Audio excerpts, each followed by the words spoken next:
Στην αυλή υπάρχουν 3 λάμπες, οι οποίες όταν νυχτώσει ανάβουν και όταν ξημερώσει με το φως ξανασβήνουν.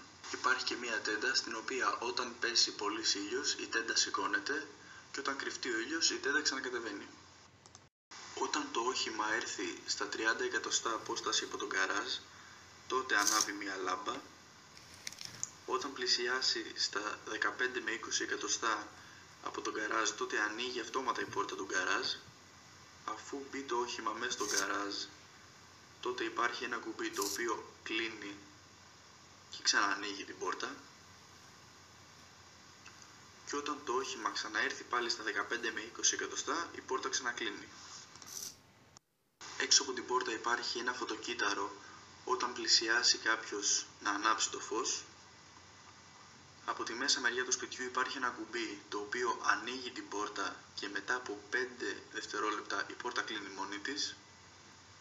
Στο σπιτάκι του σκύλου, στο πίσω μέρος, όταν μπει ο σκύλος μέσα στο σπίτι και πάει στο πίσω μέρος και ξαπλώσει, τότε αυτόματα κλείνει η πόρτα του σπιτιού και όταν ξανασηκωθεί ο σκύλος, τότε η πόρτα ξανανοίγει. Όταν πέσει πολύ θερμοκρασία, τότε αυτόματα ανάβει η σόμπα και σε περίπτωση που η σόμπα μετακινηθεί και πέσει στο πάτωμα, τότε κλείνει αυτόματα. Αν η θερμοκρασία του δωματίου ανέβει πάρα πολύ, τότε ανοίγει ο ανεμιστήρας.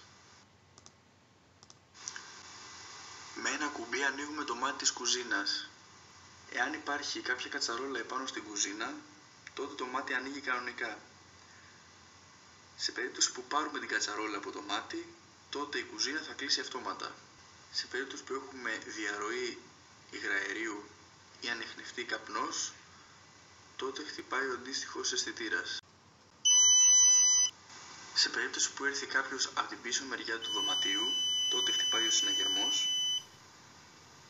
Και σε περίπτωση που κλαπεί ένα ακριβό βάζο, με τον που μετακινηθεί από τη θέση του, θα χτυπήσει ο συναγερμός.